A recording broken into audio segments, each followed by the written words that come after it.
तो बेटा नेक्स्ट आपका जो मैं कहता फोर्थ और तो फिफ्थ है, ये दोनों इम्पोर्टेंट है। तो नेक्स्ट आपका है फोर्थ नंबर जो आपका एप्लीकेशन है इसका, सॉल्यूशन ऑफ लीनियर इक्वेशन, रैखिक समीकरण का हल।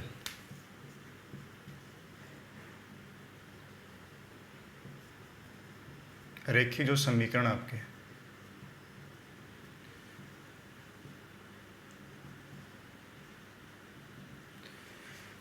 और इसमें भी दो मेथड हैं आपके सॉल्यूशन करने के। एक मेथड तो ये है क्रेमर रूल है, क्रेमर नियम है, और दूसरा है आर्व्यू नियम यानी मैट्रिक्स के अकॉर्डिंग। ठीक है, तो मैं आपको दोनों चीज़ें बताता हूँ और आप देखते चाहिए चीज़ों को। मतलब जो fourth fifth solution of linear equation में फोर्थ नंबर है ना, ये वाला मान लीजिए आप, क्रेमर रूल। क्या है आपका क्रेमर रूल?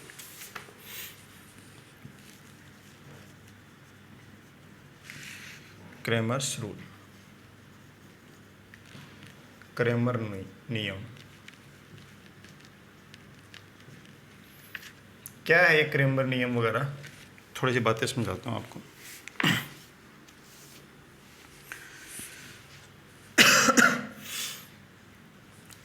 हमें कोई भी एक इक्वेशंस दी हुई होंगी, मान लो ऐसे दे रखी है 3x + 2y + z = 6, 2x - 3y + 2z = मान लीजिए दे रखा 4, दे रखा x + y + 3z = गिवन है 6।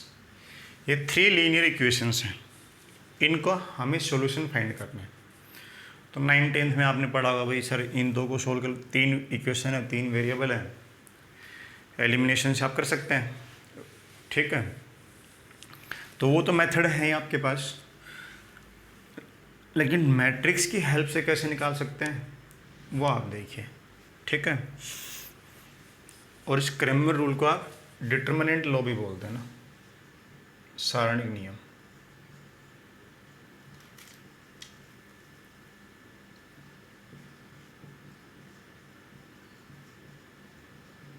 ठीक है भाई, क्या करेंगे वो समझना आप लोग। आपको 3 सारणिक बनानी है, 3 नहीं सॉरी 4।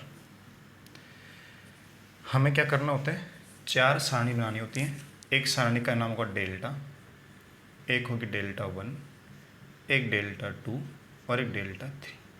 अगर 3 इक्वेशंस हैं तो आपके पास में 4 सारणिक बनेंगी।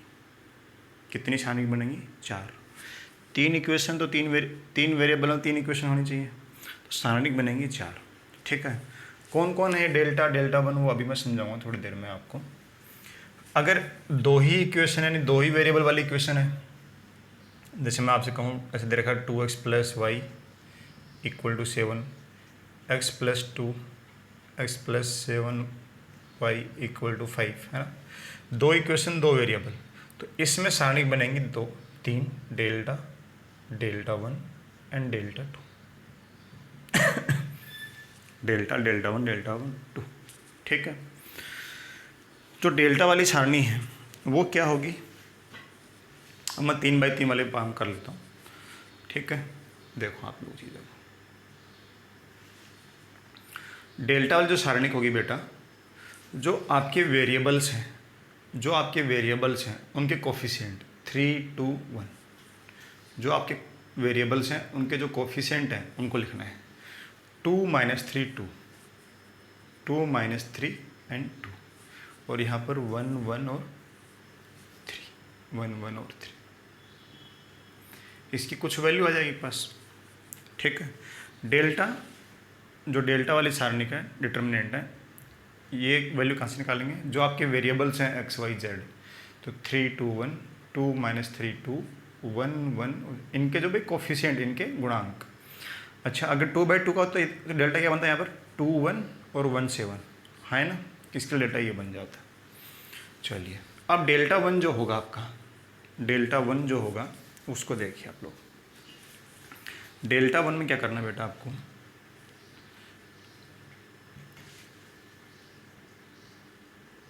डेल्टा 1 आपका जो फर्स्ट कॉलम है उसको रिप्लेस कर दो इन वाले कोफिशिएंट से, 6 4 और 6, किससे रिप्लेस करेंगे? 6, 4 और 6 से।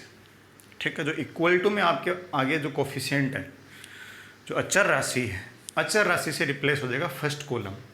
तो क्या बन जाएगा बेटा? ये 6, 4, 6 और जो रिमेनिंग दोनों सेम रहेंगे, 2 - 3 1 1 2 3। यहाँ से कुछ वैल्यू आ जाएगी इसकी। ऐसे जो डेल्टा 2 है, डेल्टा 2 जो 2 है आपका, अब की बार जो सेकंड कॉलम है, अब की बार इसमें जो सेकंड कॉलम है उसको रिप्लेस करिए इन अचर राशियों से। तो फर्स्ट और थर्ड तो सेम रहेंगे, सेकंड कॉलम जो है वो रिप्लेस हो जाएगा। तो 3 2 1 फर्स्ट कॉलम सेम रहेगा, ये 6 4 6 अचर राशि से रिप्लेस हो जाएगा। ठीक है, और आपका ये 1 2 3 ये आपका डेल्टा 2 आ गया। अब जो थर्ड कॉलम है उसको रिप्लेस करें, डेल्टा 3 की वैल्यू आ जाएगी। बताओ डेल्टा 3 क्या आएगा? थोड़ा सा आइडिया आया होगा ना। डेल्टा 3 में थर्ड कॉलम को रिप्लेस कर देंगे इन कोफिशिएंट से, अचर राशियों से। ठीक है, तो ये 3 2 1 तो सेम रहेंगे, 2 3 1 और ये 6 4 6।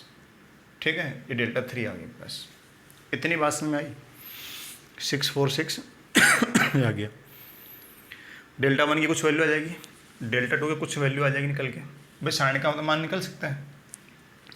अब जो x की वैल्यू होगी, x की वैल्यू होगी डेल्टा 1 अपॉन डेल्टा, y की value delta 2 upon delta and z की वैल्यू डेल्टा 3 अपॉन डेल्टा।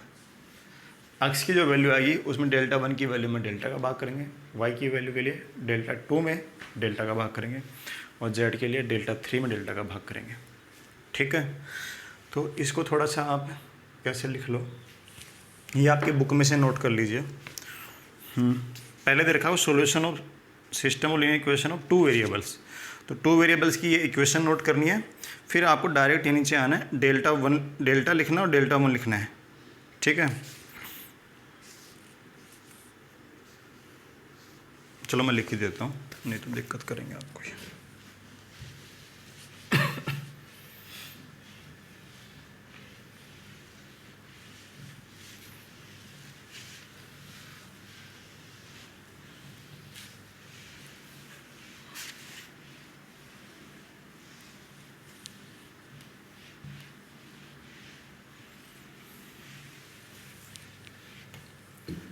तो हम पढ़ रहे हैं क्रैमर रूल।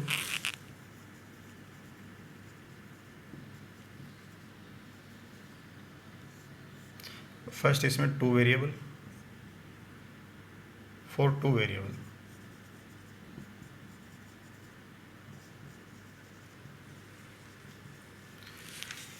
ठीक है, 2 वेरिएबल बेटा तो ऐसे आ जाएंगे, ax1 a1x plus b1y equal to c1, a2x b2y equal to c2। ये जनरल फॉर्म है लीनियर इक्वेशन की। तो यहाँ से हम क्या क्या निकालेंगे? तो डेल्टा निकालेंगे। तो डेल्टा क्या बनेगा आपके पास? जो वेरिएबल्स हैं a1 b1, जो वेरिएबल्स हैं उनके कोफिशिएंट, और ये a2 b2। फिर डेल्टा 1 निकालेंगे। डेल्टा 1 क्या होगा? इस फर्स्ट कॉलम को जो कॉन्स्टेंट टर्म्स हैं उससे रिप्लेस कर दिए, c1 c2 और ये b1 b2। डेल्टा 2 जो होगा बेटा उसमें कॉलम 2 को रिप्लेस कर दीजिए, a1 a2 तो सेम रहेंगे और ये c1 c2।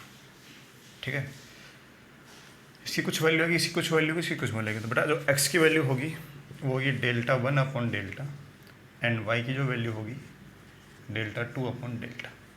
ये जनरल फॉर्म है, ये नोट कर लीजिए भाई। ठीक है, इसको नोट कर लीजिए।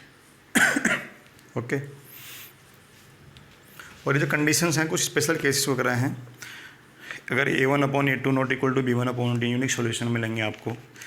a1 upon a2 equal to b1 upon b2 है, या 10th वगैरह में पढ़े होंगे तो no solution not equal to c1 c2, और ये इनफाइनाइट सॉल्यूशन वगैरह ना, ये आप लोग पढ़ लेना। ऐसे डेल्टा 3 के लिए है, सॉरी 3 वेरिएबल के लिए है, फॉर 3 वेरिएबल। तो इसमें क्या जाएगा? a1x b1y c1z equal to d1, a2x b2y c2z plus d2, ऐसे a3x b3y c3z और इक्वल टू d3। तो वहाँ से डेल्टा 2 डेल्टा 3 आप लोग बुक में से देख के लिख लेना। ओके, चलिए अब आते हैं बेटा अच्छा, मैट्रिक्स मेथड और बचा हुआ है आपका, तो ये 4th नंबर है क्रेमर रूल। देखो एप्लीकेशन ऑफ डिटर्मिनेंट के पहला क्या पढ़ा है, एरिया ऑफ ट्रायंगल, दूसरा collinearity of 3 points, third equation of straight line, fourth Cramer rule, मतलब सॉल्यूशन ऑफ लीनियर इक्वेशन, उसके अंदर पहला है, फोर्थ का क्रेमर रूल है, वो भी 2 वेरिएबल और 3rd वेरिएबल के लिए है। फिर आपका मैट्रिक्स मेथड, अभी मैट्रिक्स मेथड देख लीजिए बेटा, क्या लास्ट 5th नंबर जो है ये सॉल्यूशन ऑफ इक्वेशन जो हैं उसी को फाइंड करने का मैट्रिक्स मेथड है।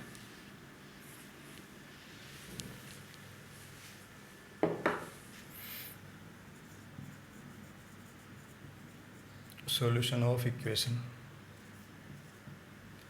उसके अंदर क्या है, मैट्रिक्स मेथड।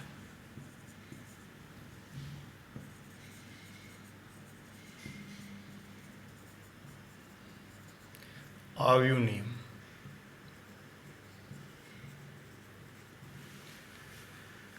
Matrix method. आव्यू नियम में देखो बेटा क्या होता है, जैसे आपको ये मैं 3x3 की भी बात कर लेता हूँ, ax a1x b1y c1z equal to d1, a2x b2y c2z equal to d2, और हमें एक दे रखा है a3x b3y c3z equal to d3। ये 3 वेरिएबल हैं आपके पास और 3 इक्वेशंस दे रखी है। तो हमें यहाँ पर अब मैट्रिक्स बनानी है। क्रेमर रूल में हमें सारणी बना रहे थे, डिटर्मिनेंट बना रहे थे डेल्टा, डेल्टा 1, डेल्टा 2, डेल्टा 3। यहाँ बनाएंगे मैट्रिक्स। क्या बनाओगे, मैट्रिक्स। कैसे कैसे बनाओगे, 3 मैट्रिक्स बनेंगी। एक तो मैट्रिक्स ए होगी, एक मैट्रिक्स एक्स होगी और एक मैट्रिक्स बी होगी। ठीक है, एक्स ही बोलेंगे इसको यार, कैपिटल एक्स, ध्यान रखने से बात का। एक मैट्रिक्स ए होगी, एक मैट्रिक्स एक्स होगी और एक मैट्रिक्स बी होगी बेटा, समझना। अब ए मैट्रिक्स किसको रिप्रेजेंट करेगी, जो वेरिएबल्स हैं एक्स वाई जेड, इनके कोफिशिएंट को, a1 b1 c1। यानी मैट्रिक्स ए की वैल्यू अगर मैं यहाँ से लिखता हूँ, यानी मैट्रिक्स ए जो होगी आपके पास, ये ध्यान रखना मैट्रिक्स होगी बिल्कुल भाई, तो ये a1 b1 c1, ये a2 b2 c2, a3 b3 और c3, ये मैट्रिक्स ए होगी। मैट्रिक्स जो एक्स होगी आपके पास, वो आपकी जो वेरिएबल्स हैं, कौन कौन है वेरिएबल, एक्स वाई जेड, उनको सिर्फ एक ही कॉलम में लिखना है, एक्स वाई जेड। ऐसे नहीं लिखेंगे भाई X Y Z X Y Z X Y Z, ऐसे नहीं लिखेंगे, सिर्फ एक ही कॉलम में एक्स वाई जेड। और जो मैट्रिक्स बी है आपकी, वो होगी जो कांस्टेंट टर्म्स हैं, वो d1 d2 d3, क्या होगी, d1 d2 एंड d3। ठीक है, ये आपके पास 3 मैट्रिक्स आपको लिखनी है। 3x3 का है तो भी 3 आएंगे, 2x2 का है तो भी 3 आएंगे। ठीक है, तो मैट्रिक्स ए आपकी जो वेरिएबल होंगे कांस्टेंट, जो उनके जो गुणांक हैं उनका उनकी मैट्रिक्स हो जाएगी, और आपकी एक्स मैट्रिक्स वेरिएबल की, और जो बी मैट्रिक्स है वो कोफिशिएंट्स की। ठीक है, अच्छा आपके यहाँ पर ये जो a11 जो बुक में a11 लिखा हुआ है, ये a12 a13 ऐसे b1 लिखा हुआ है, जैसे भी आप नोट करें नोट कर लेना। अब देखो यहाँ से बेटा, अब जो x की वैल्यू होगी, अगर इस a को उधर ले जाऊंगा तो ये आएगा a इनवर्स इंटू बी। कैसे क्या है, a इनवर्स इंटू बी। अच्छा, इसको ये में लिखना b into A inverse, b into A inverse नहीं लिखना, क्योंकि मैं क्या कर रहा हूँ बेटा, देखो समझना, ये a इंटू एक्स था, तो मैंने बोथ साइड a इनवर्स से मल्टीप्लाई किया लेफ्ट साइड से, तो a inverse into A into X बराबर a इनवर्स इंटू बी। अब ये क्या बन जाएगा, I into X equal to A inverse into B. तो बेटा और आई इंटू एक्स ही बनेगा, तो ये ए इनवर्स इंटू बी। ठीक है, तो एक्स इक्वल टू क्या आ जाएगा, ए इनवर्स इंटू बी। कैसे आया, ऐसे। अच्छा, अगर इधर से मल्टीप्लाई करते हैं तो बीच में अक्ष दिक्कत करता है ये, ठीक है। तो आप इसको ऐसे लिखेंगे, आई क्या है, इकाई मैट्रिक्स। तो यहाँ से मेरे पास x की जो वैल्यू आएगी वो क्या आएगी, A इनवर्स इंटू बी आ जाएगी बेटा। अब तुम्हें ये मालूम है अगर 3/3 का डिटर्मिनेंट दे रखा है तो उसका इनवर्स निकाल सकते हो। कैसे निकालोगे, adjoint of A upon determinant of A. अगर 3/3 की मैट्रिक्स है तो उसका इनवर्स मैट्रिक्स निकालना है तो क्या करोगे, adjoint of A upon determinant of A, ठीक है। मैट्रिक्स बी कैसे आपके पास लिखी होगी, वो गुणा कर लीजिए, जो मैट्रिक्स है इसको कंपेयर कर लेंगे, आंसर आ जाएगा, ठीक है। तो ये थ्योरेटिकल पार्ट था आपके पास, ये एग्जाम्पल से अच्छे से समझ में आएंगे और क्रेमर रूल भी एग्जाम्पल से समझ में आएगा। चलिए बेटा, तो अब एक्सरसाइज के ऊपर आ जाते हैं।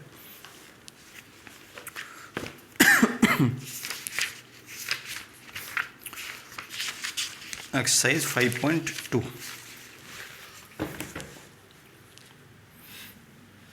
ठीक है। तो एक्सरसाइज 5.2 में 5 चीज़ें हैं, area of triangle, collinearity of 3 points and त्रिभुज का क्षेत्रफल, 3 बिंदुओं का संरेखी, थर्ड है equation of the straight line passing through 2 points, यानी 2 बिंदुओं से गुजरने वाले का समीकरण, फिर फोर्थ है क्रेमर रूल, यानी समीकरणों को हल करने के लिए क्रेमर रूल क्या है, और फिफ्थ लास्ट है मैट्रिक्स रूल। लास्ट के दोनों ही इंपॉर्टेंट है, यहाँ से सवाल जरूर आता है आपके पास, फोर्थ और फिफ्थ से क्वेश्चन जरूर आएगा।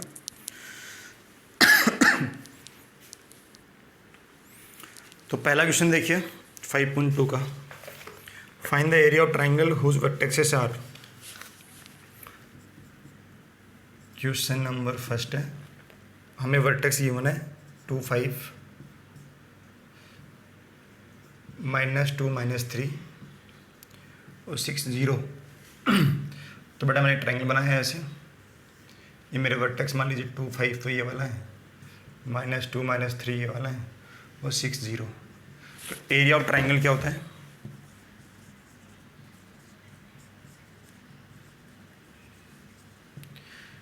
आपने पढ़ा हुआ x1 y1 1, x2 y2 1, x3 y3 1। तो ये x1 y1, x2 y2, ये x3 y3। तो 2 5 1 -2 -3 1 और 6 0 1, ठीक है बेटा। इसका प्रसार कर दो, 2 इंटू ये आ जाएगा -3 -0 -5 इंटू, तो बेटा छोड़ दिया -2 -6, फिर आपका +1 और इंटू में क्या आ जाएगा 0 + 18, तो आ जाएगा -6 से 8 40 और +18, तो शायद ये आ जाएगा 12 52 यूनिट, 52 यूनिट आ जाएगा, ठीक है। ये यूनिट स्क्वायर जो भी इसकी यूनिट आ जाएगी। अच्छा, कई बार अगर ये डिटरमिनेंट की वैल्यू नेगेटिव आ जाए तो एरिया हमेशा किस में होगा, पॉजिटिव होगा, ठीक है। ये x1 y1 x2 y2 value put करनी है, डिटरमिनेंट की वैल्यू सोल्व करनी है, आंसर आ जाएगा बेटा, ठीक है। तो आई होप ये क्वेश्चन समझ में आया होगा। फर्स्ट का फर्स्ट पार्ट है, इसके 2 पार्ट और बच गए, ये आप अपने आप करना, कर लोगे ना भाई। फर्स्ट के सेकेंड और थर्ड पार्ट आप लोग खुद कर लेना, ठीक है। फिर use the determinant of find the area of triangle whose vertexes are these points collinear. हमें देखो सेकंड में एरिया निकालना है। अगर एरिया 0 आ गया, मान लो मैं अगर इस डिटरमिनेंट की वैल्यू निकालता और एरिया 0 आता, तो ये फिर तीनों पॉइंट कैसे होते, कोलिनियर हो जाते। एरिया 0 आने मतलब ट्रायंगल बन ही नहीं रहा, ठीक है। ट्रायंगल बनेगा तो फिर 100% एरिया आएगा ना भाई। अगर आपको ट्रायंगल बना, चाहे कैसे बनाओ, जितना सा ट्रायंगल बनाओ, फिर भी सब कुछ ना कुछ तो एरिया होगा ना। लेकिन अगर एरिया ही 0 आ गया, इसका मतलब ट्रायंगल बना ही नहीं, यानी पॉइंट कैसे हैं, कोलिनियर है। तो सेकंड वाले में करना, सेकंड वाले को भी आप लोग, ठीक है। वीडियो काफ़ी लंबा हो गया, क्वेश्चंस अगले क्लास में करेंगे। Question number 1 2 3 4th 5th and 6th। Question number 1 2 3 4 5 6 आप लोग ट्राई करना, बाकी नेक्स्ट वीडियो में बताऊंगा मैं आपको, ठीक है। तो ओके बेटा, आज के लिए इतना ही, थैंक यू।